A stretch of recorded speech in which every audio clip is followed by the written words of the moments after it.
What are we speaking about?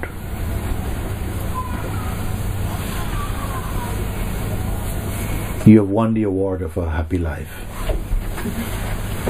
a joyful existence, sattvic friendships. You enjoy listening to bhajans each day.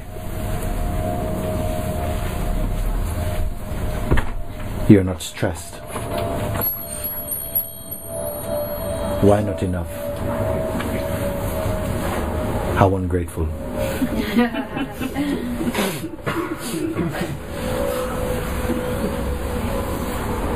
And it's simple what I've spoken. You say no. There's a sort of stagnation about that. Yes. It's almost as though the consciousness is presenting you with the highest accolade. The highest. This is the highest now. Okay? This is 5-star. And you say, yeah, look, all the beings in the world are looking for this. This is the Amritananda itself. And you say, yeah, but maybe it's enough in a kind of way, but enough. Because I cannot exchange what I am for that. Innumerable states of this can appear in front of me, but cannot purchase what I am.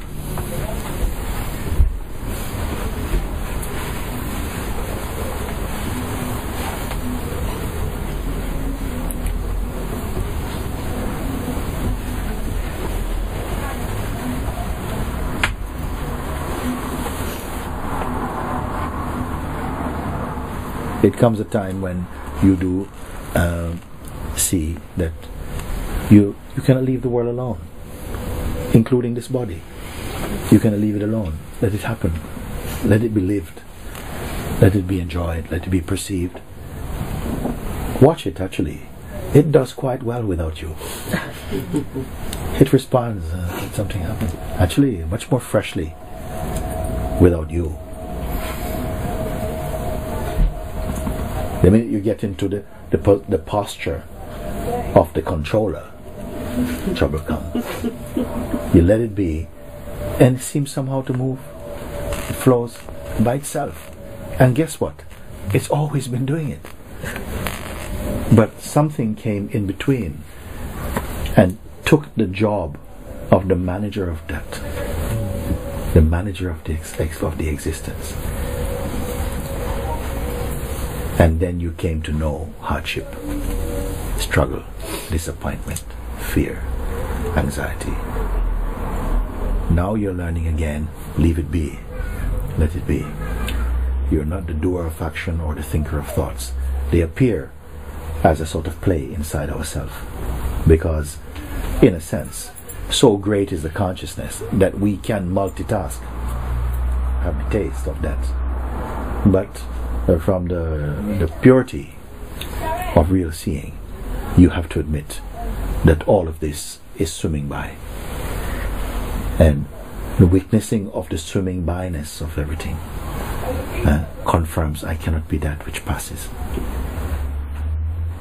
My place is stationary. It's not a job. It is just a seeing. Taste existence from this place.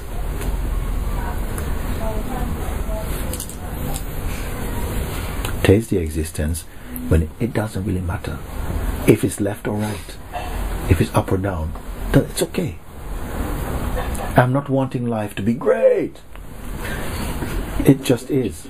So it can be what it is. And guess what? All of its movements, I accommodate them. They find fluidity and they find a place in my being. No more have I elected myself to be the traffic policeman of my own thoughts and emotions. They can just be allowed to happen. They don't have to be controlled or suppressed. Of course, we can. It is also another possibility, another way in which consciousness manifests. All the manifestations, all the potential, all the possibilities They are arising out of consciousness.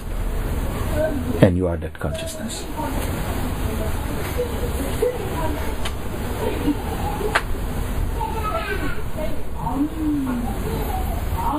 You can have the taste of being a manager, but you will not be promoted.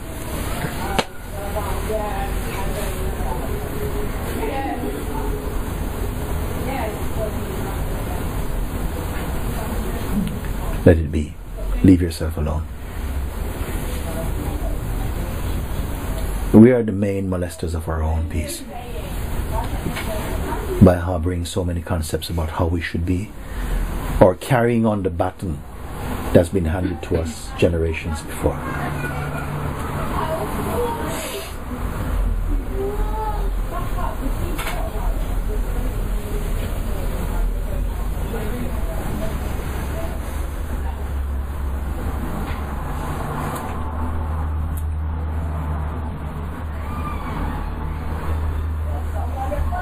Everything is passing. This conversation is also passing. But it's also an opportunity, it's also a mirror in order to recognize something which is not passing. And when that something which is not passing is recognized, you will be okay about what comes and goes. We will not try to make stationary what is by nature changeful. Let it come and go, let everything happen.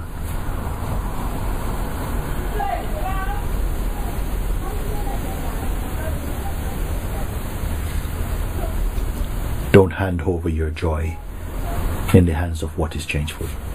Let it happen, let everything happen.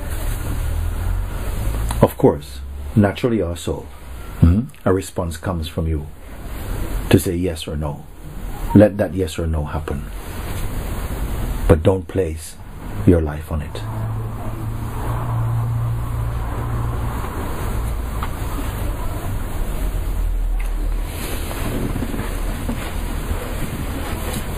We're coming to a close. Anybody have anything to say? Mooji,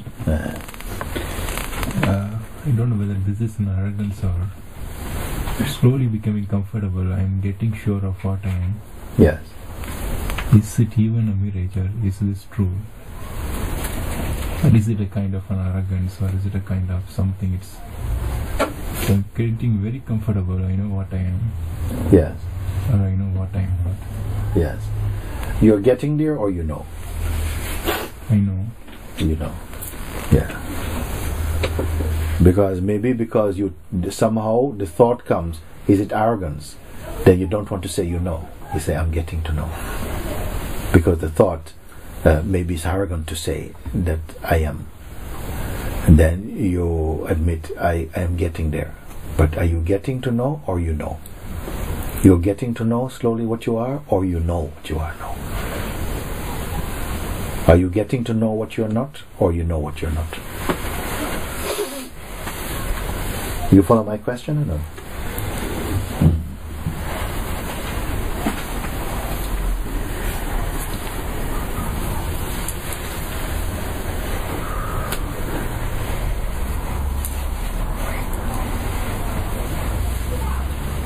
And of course, that discovery releases joy. That discovery releases joy. Of course you'll be happy. Because it means I cannot be confused anymore about it. Not about this. The confusion will not be about what I am anymore. Or even what I'm not. Because this is clearly seen, you see. I cannot be my moods, my thoughts, feelings, emotions, or any sensation. They happen inside me. That is the capacity of my being. They will manifest, they will be expressed, they will be tasted. All of this is natural. But they are not definitions of who I am. I cannot be defined. In order to be defined, I must possess some inherent quality. Then I can be measured, compared, because that's how the mind can work. It will be the instrument for measuring variety, contrast, it can interpret? How can it function against that which is beyond quality? That within which quality is assessed and perceived and tasted, but itself is beyond quality. How can you say, I know that?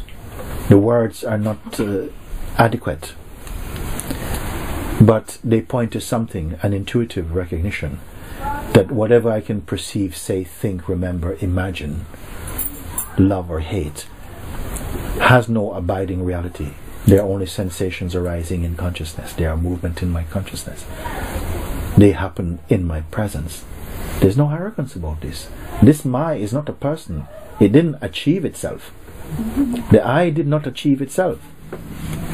It is only recognizing because temporarily it was under the effect or the hypnosis of the conditioning or the mind, believing itself to be merely the body-mind, which are aspects of itself, but not definitions of itself.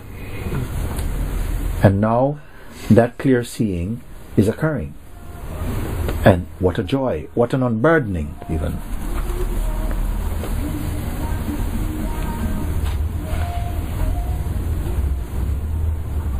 What is left inside? Something more to scrape out? Because this very seeing, this introspection, is, like I say, it's combing out all the noise, all the dandruff, which is somehow that kind of conceptual dandruff which we have held on to, somehow embraced as being what we are. And through your own seeing, in your own relaxed observation, and a recognition is occurring, but somehow it's okay.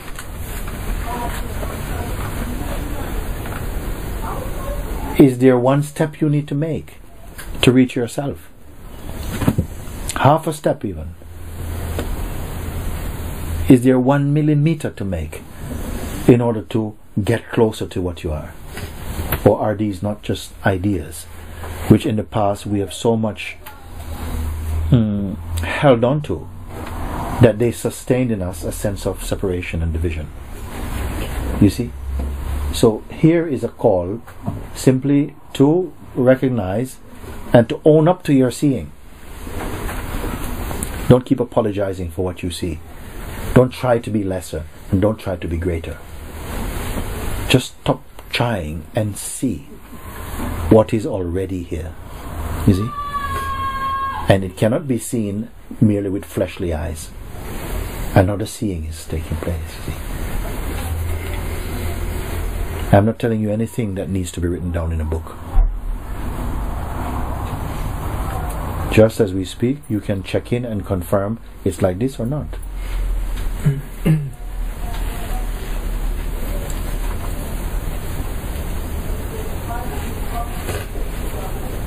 And this question, who am I precisely? Where am I located? What arises as I inside this body? How does it look? Where did it come from? What is the parent of this I in me? And keep quiet and let these questions cook.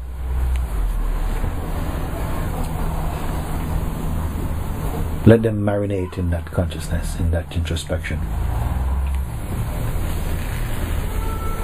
And a kind of disappearing is taking place. Each time you search for the sense of I, the I, me, the historical I, the hysterical I, and then a landing place is not found for it. And what a joy, what space, what freedom, if you want to say this.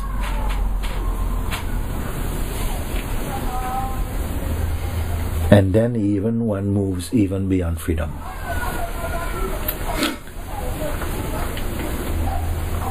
Beyond definitions. If I will call it, one moves. Maybe there's no movement at all. Just subtler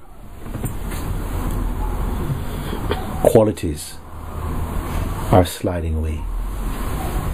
And what remains is indefinable.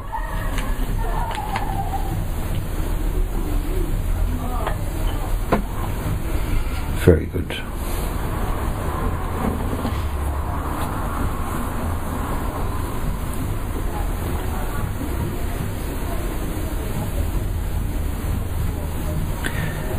Don't keep any of this in your head.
What you will feel inside you is not knowledge but space.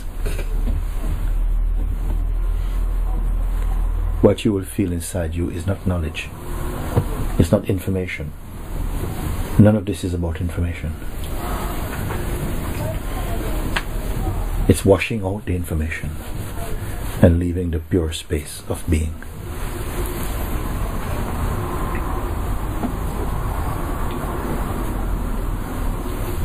It's removing the obsession with strategy.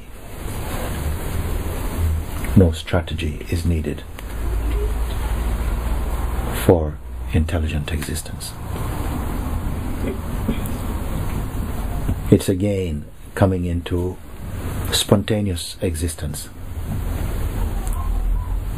the joy and the freedom of being. It is not giving you a map. There was a time, and there will be a time, when you won't even need a mirror even.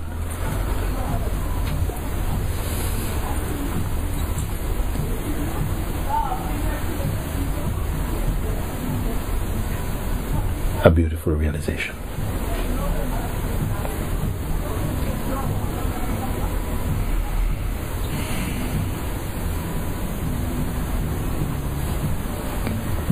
Okay. I find that I get short bursts of that feeling. Yes. That feeling of kind of being when you let go and forget. And when I get that feeling, it feels really good. I like that. Yes. But, I find that it's just short bursts. I don't. Yes. It's like I'm not sure if I'm connecting with my higher self, so to speak, or my conscious, yes. You know what I mean? Those bursts are coming from your higher self. But your higher self is not higher out there. It's inwardly here. And they are somehow, you may say, these explosions are really bursting some holes through that tight grip of our conditioned mind. Somehow it can feel like this. And when it arises, okay, just you feel in just a state of openness and gratitude, that's all. No techniques. Don't try to keep. It's not yours to keep. And it's not yours to lose. It's not about that. It's already, some movement is occurring spontaneously. You see? And it's undoing. It's sort of deconstructing all our strategies. Something is relaxing again into your natural being. And so these bursts of insights, of these waves of bliss or joy, let them happen. Don't judge them. Don't be intellectual about it. Simply let it be. You are returning to yourself, as it were, we can say like this. So they are happening like that.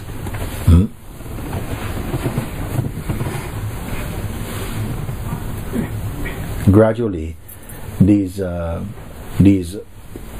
grenades of bliss will gradually level out into just a stream of untouched and unchanging joy. It's always here. And it insulates your being from the kind of outer noise of the mind.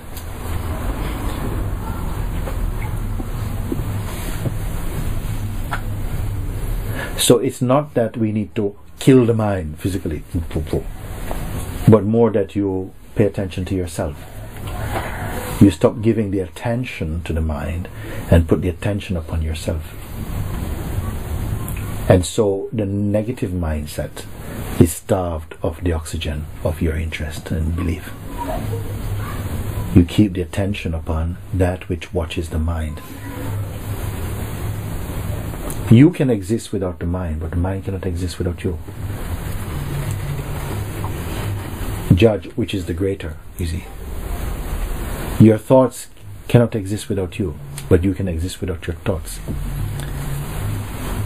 Something is relaxing. It's allowing life to reveal its natural unfolding. There's no you behind life turning some machine to move it. And the seeing of this is releasing already a freedom, an unburdening, and the joy is coming out of you. And it's going to continue coming. Because there's no boundary, no limit on that joy.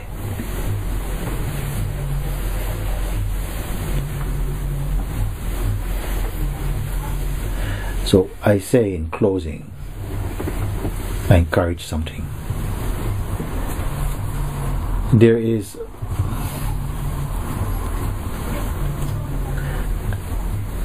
let's say a need. Use this word for the moment. It's not the best word, but it's for a need to say yes to your truth. A need to say yes to the existence and to the truth. Not the concepts about truth. It's something much, much more intuitive and innocent and fresh. It's kind of saying yes, because mostly we're saying maybe and not yet. I still have some work to do in the world. I'm coming around. I'm getting there. And that kind of hesitation is suffocating your spontaneity. It's keeping your joy on hold. It's keeping your freedom on hold. We're exchanging the concepts that our mind present, and we are believing that there are needs, there are necessities, and we need to somehow maintain these concepts. But satsang is really, like I say, it's peeling away this cataract of illusory identity. And what you're seeing is the effortlessness of being. And that effortlessness is arising as pure, undiluted joy and peace and space.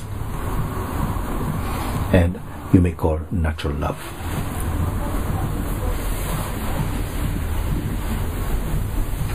Not a love in pursuit, just a natural love, the natural condition of your being.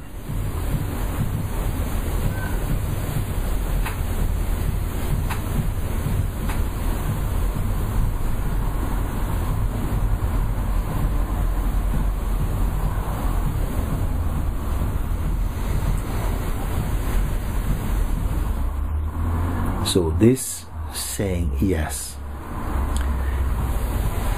it can be a wordless yes. It may not have really occurred to us that until now, that yes, perhaps there's been a kind of hesitation, almost a habit of hesitation, because something is denying my yesness to myself. And you don't have to put bullet points of what yes imply. It's an intuitive thing of just saying, yeah, it's not a contract. It's being willing to feel the apparent sense of a risk in order to taste the unknown. To be that. To stop presenting limitations as a sort of adequate representation of what we are. Saying yes to that. Nobody else needs to hear it except the universe.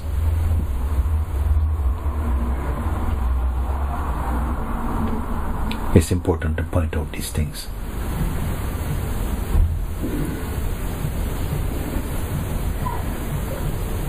Don't look for any contract.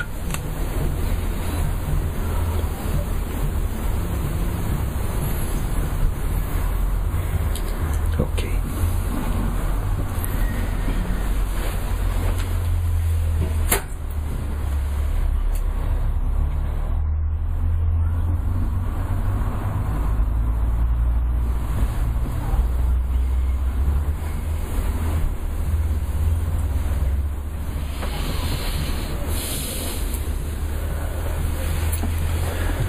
So take this last little thing with you. Don't mind how you feel.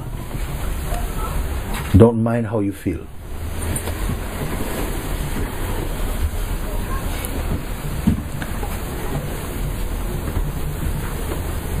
And then your mind will not be a minefield. Feel how you feel. Don't try to control. Don't try to have preference for another kind of feeling. All of this is suffocating your freshness. There is no such things as some things that you should not feel. You can feel everything. But don't give it such a high accolade, such a high award. Don't give it such importance, So that then you have to create no-go areas in your own consciousness. Don't let everything dance, let everything flow.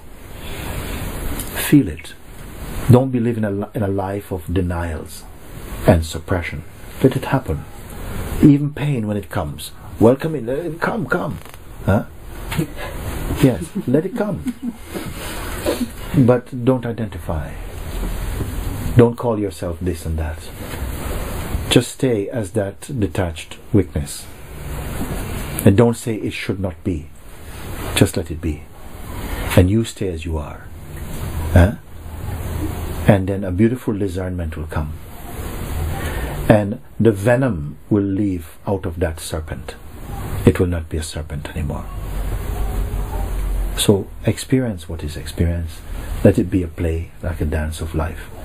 And soon you will come to see that the fear is not in the thing, it's in your attitude. And that fear will come out. We all know we have to leave this one day. It will fall somehow. The body is not in grief about its falling. Okay? It's not saying, please let me stay. It's not saying this. Be face to face with your own self, with our own, this aspect of ourself, which you may call our mortal aspect. That's fine. But now, while this body is here, discover the immortal principle inside it.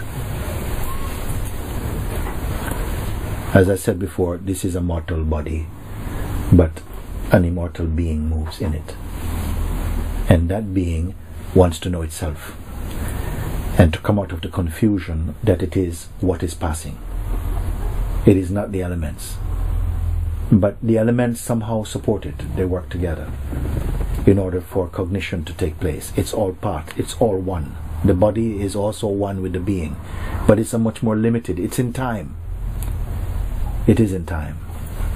And the more refined your understanding comes, the more deeper your seeing sees, the more you recognize you are not a thing, not an object, you see.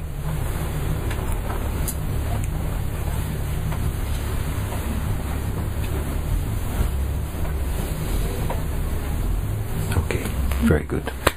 Thank you, everybody.